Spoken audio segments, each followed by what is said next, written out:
बार्शी थरार पत्नी व चाकूने सापासाप 50 वार, खून करून शैतानपती पोलिसात हजर। बार्शी शहराजवळील बार्शी परांडा मार्गावर सोमवारी सकाळी घडलेल्या थरारक घटनेने बार्शी हादरले आहे।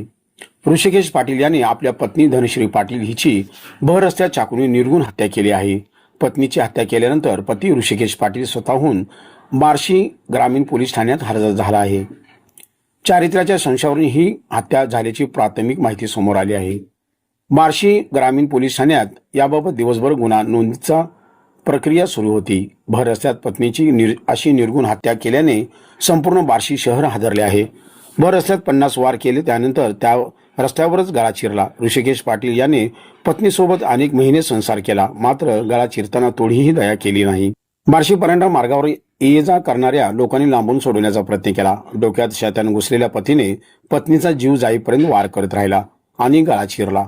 दोघेही पती पत्नी उच्च शिक्षित आहेत। दोघेही वित्त क्षेत्रात चांगल्या पदावर कार्यरत आहेत। पती ऋषिकेश पाटील आणि पत्नी धनश्री पाटील यांच्यात किरकोळ कारणावरून वाद झाला होता। वादविवाद होताना अनेकदा ऋषिकेश पाटील यांनी धनश्रीला मारहाण केल्याची प्राथमिक माहिती मिळाली आहे, परंतु मागील 2 दिवसापासून वाद चिघळले होते। सोमवारी धनश्री पाटील ही नेहमीप्रमाणे बँकेकडे निघाल्या होत्या, पण वाटेत मृत्यूपतीच्या वेशभूषेत वाट पाहत होता।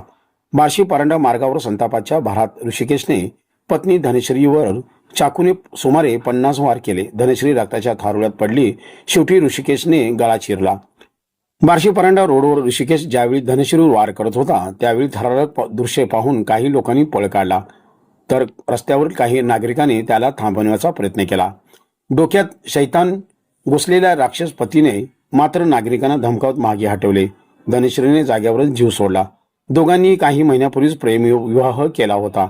प्रेमविवाहाचा असा दुर्दैवी अंत झाल्याने बार्शीसह सोलापूर जिल्ह्यात हळहळ व्यक्त होत आहे।